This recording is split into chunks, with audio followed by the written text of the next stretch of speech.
Tanks.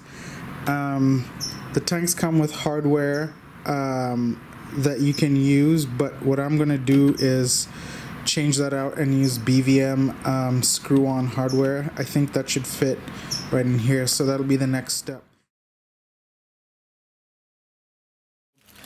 The kit comes with this set of fuel plumbing stuff. So you have your Tygon, you have your fuel fittings and some copper rods and whatnot. So this looks like the blacks, the Viton, I don't know, maybe, but I am not gonna use this set because I don't like these fittings that go with the BVM stuff. So we're gonna get rid of this stuff and we're gonna use this.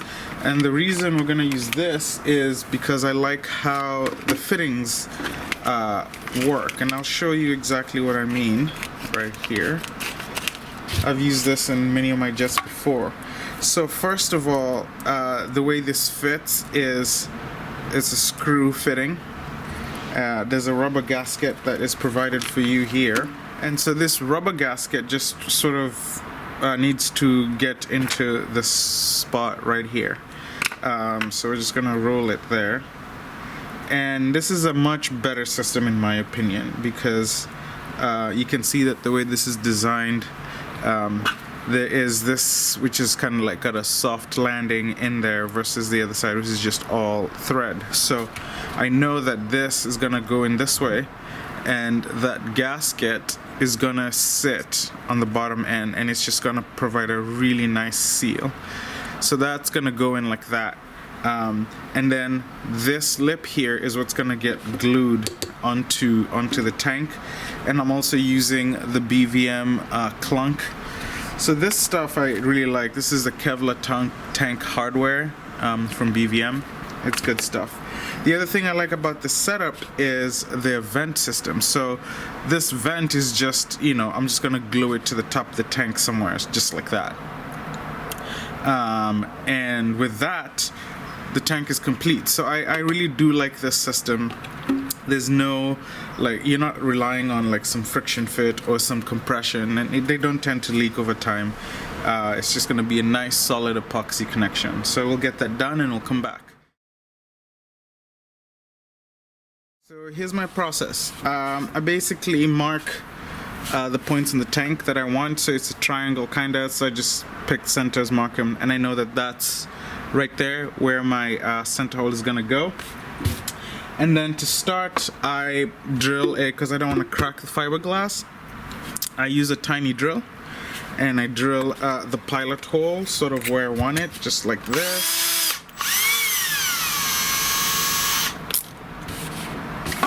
Just get that pilot hole drilled, and I go pretty slow because I don't want to crack anything. Just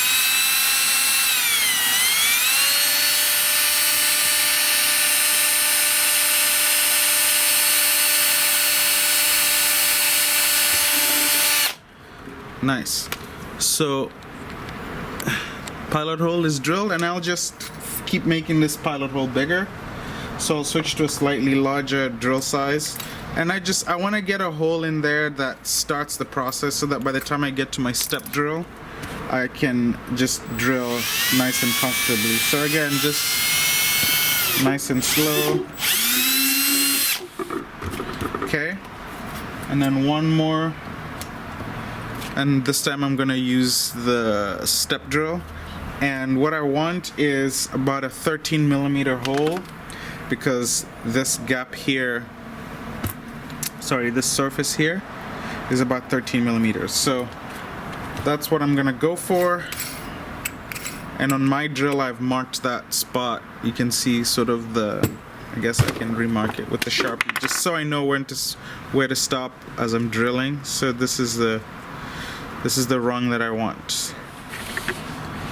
And now I just, with my step drill, just go really gently and slowly. And we're done. And so, just like that. We have our hole, and obviously we got a bunch of debris in the tank, so we gotta get that out, and then we'll just drop a whole bunch of 99% isopropyl in there to clean the tank out. So this is the second one. As you can see, I already did the first one, so they both need to be cleaned out, and then we'll go from there. So time for the alcohol wash, and this is just 99% isopropyl, and I'm just gonna dump a whole bunch in there, and we're gonna swish it out. And you want to get a nice good amount in there. You can see what I have in here. So we're gonna clean out both tanks, and then we're gonna sand right here, at least the spot that the BVM fuel fitting is gonna go on. We're gonna sand the back of this too, and we're gonna use E20 NS, and we're gonna attach that just like that. Alright, so I almost forgot to drill the holes for the vent. So what I decided to do is, since the tanks are gonna be sitting like that, I'm gonna glue the vents in. I think I'm gonna tee them, so it's gonna be facing inward like this. So I just drilled the holes, and I had to re-clean the tanks with alcohol. And so now the reason I had to do that is so that with all of my hardware in place, I can now just go and epoxy everything once and be done. This is the epoxy we're going to be using, E20 NS. I usually prefer either this guy or this guy, or 9462. The reason I'm using this is because it's tan in color, and yeah, so that's what I'm using. It's like a 20-minute work life, but it takes at least, I think, 24 to 48 hours to cure, and it's gonna be nice and solid. So while I glue this, maybe it's a good time to talk about why I prefer the E20 NS and or the 9460. And one of the reasons for this is NS stands for non-sag, and it's a structural epoxy high sol, and when you put it, it'll stay where you want it to be, and I'll show you right here. So a lot of epoxies, like what you'd use for laying up fiberglass, you want those to be very fluid, you want them to flow. The opposite is true when you're trying to glue something, at least in my experience, is you actually want that to be very rock solid. You don't want the epoxy to move around. You want it to just stay, so that even if you invert something, this epoxy sticks. So here's how I do it. I start the thread on the vent, for instance, and then I take my glue gun. I have just some waste paper in case I need to clean stuff up. You can tape around this to get a clean joint, but I'm not gonna worry about it, and I'm just gonna squirt some in there, just like that, and then a little more in here, just like that, all around. Okay, so once I have that all around, then I just twist this in place. And this way I know that the vent that's in the tank cannot get epoxy on it. So that's why I do it this way. And then I just, because it's a pretty tight hole in there, I just twist it in place, just like that, all the way till the bottom. There we go. And then I set it in the direction that I want it to be, which is roughly about there. And you can see how the epoxy just beads around the fitting. And so we'll just let that sit and dry. And that's why I like it, because this stuff, it doesn't move. If it was other epoxy, it would just start to drip and whatnot. And this stuff is very viscous, and it doesn't actually droop. So same thing we're gonna do in this case for whatever the fitting that's gonna go in here. I like to just have it complete, that way I have something to hold on to. And so I'm just gonna drop a nice thick bead of the epoxy around here, and you'll see when I stick this in here, you'll see how it and push it down, it'll see that. I like to see that because that means the epoxy has gone into all the holes and it's just nice round fitting there. So, and that's done, and now we're just gonna let this sit and cure. It's gonna be hard in 20 minutes. It's gonna take about 24 hours to cure, but once that's done, we'll do the plumbing inside the tanks where we'll drop these clunks in there. And that's it for the tanks for now. So the tank fittings have dried off, and you can see they look pretty good. I'm happy with how those came out.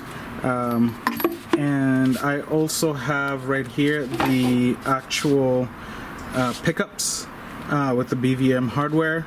So these are made using the brass tubes that comes in the kit, the Derjet kit or the FlySafeJet kit. I did not use the Tygon that comes with the kit. I prefer to use Viton tubing. I got this stuff from Skymaster. It's not Skymaster, MacMaster car. The beauty of this is that it is designed to be sitting in fuel and not go hard or damage or get stiff over time. So you put that stuff in there and you don't actually ever have to take or service those out anymore. So that's what the Viton tubing is. And you can see that all of my fittings are wire wrapped just to make sure that they don't come off. And so with that, the tanks for the F35 are ready to be installed. In terms of where the line gets to, it just barely scrapes the bottom of the tank, and you can see that it's got ability to move around quite a bit. So that is the perfect placement for the pickup line. Ladies and gentlemen, this is exactly why you pressure test your tanks. So here's my tank. I'm gonna blow into it and then dunk it in the water. Okay, check this out. Look at that. Bubbles everywhere. Bubbles in the front. Bubbles on the side.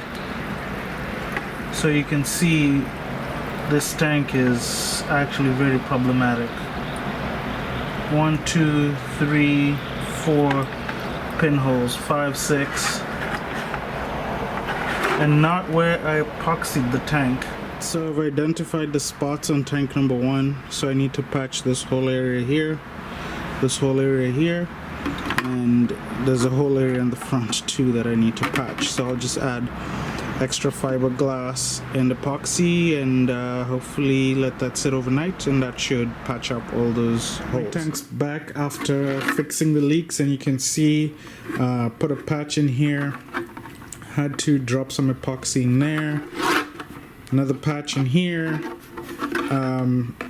another epoxy blob up there, and this is using E20NS, the white stuff, and in here just added fiberglass and epoxy, and that fixed that tank. So that was the better tank.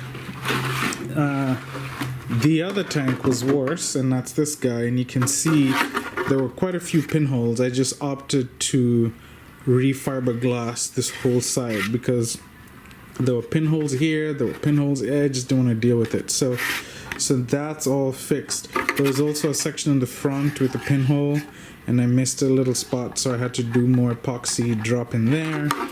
And now these tanks are leak proof, so nothing leaks through, and they're ready to go in the jet. So now I'm at the point where my tanks have been tested. I just showed that. I fixed all the leaks, and it's time to mount these. So I thought about designing a mounting system to get the tanks removable, but I think that's going to add too much weight. So instead, what I decided to do is just add some Velcro to the mounting strip, or the mount point. So right here you can see 3 strips of Velcro on either side, and on the tank itself I just put Velcro on the bottom, sort of like that. And so the goal is this is going to be used to secure the tank on here. Well, not really to secure, but to prevent movement this way and this way, and to kind of hold it down. And then the Velcro strap that comes with the jet is going to be used to secure the tank down.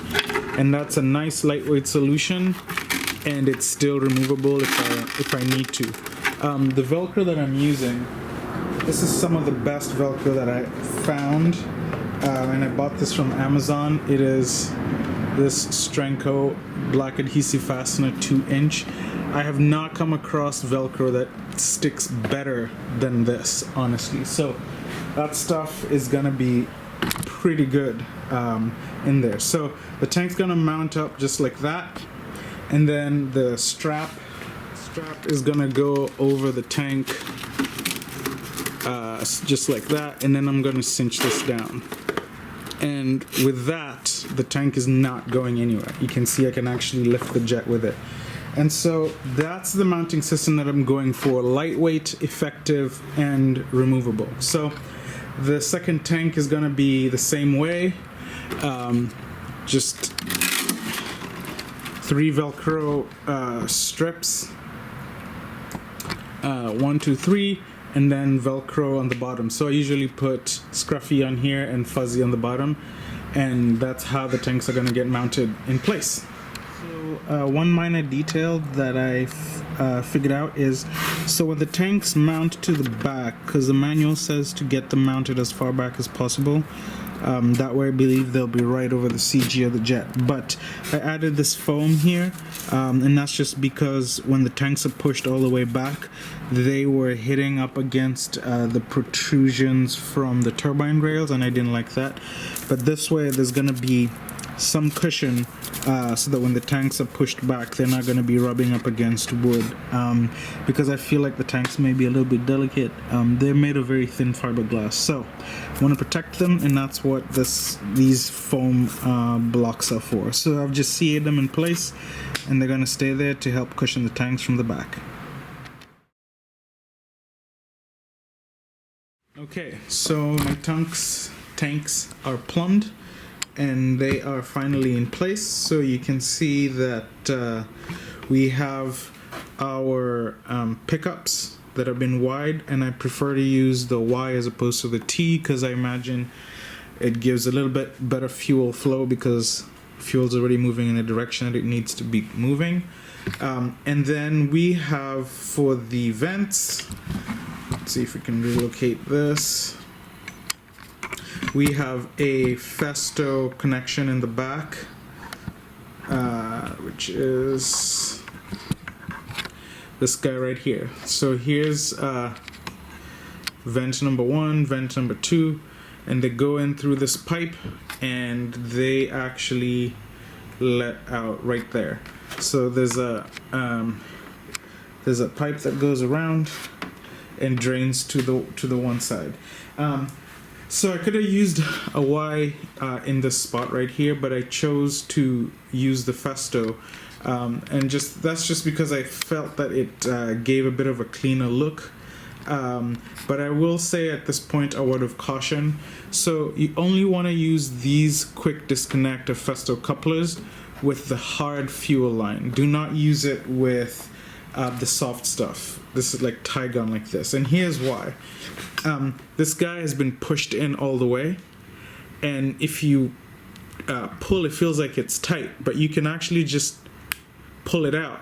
And you might say that you're never going to pull that hard, but that's not the problem.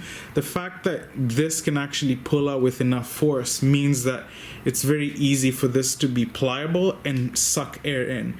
And you can imagine if all you suck from your main tanks is, instead of fuel, you're just pulling air in, through your connections here, that's going to be a problem because your UAT is going to empty, and guess what? You have a flame out. So if you want to use the Festo, you can use them, but only use them with the Festo / stiff fuel line. When you go to tie-on stuff like this, always prefer to use tie-on fittings with barbs in them. So in my case, I used Festo on the back, and for the vent, and for the pickups, I'm going to use the Festo.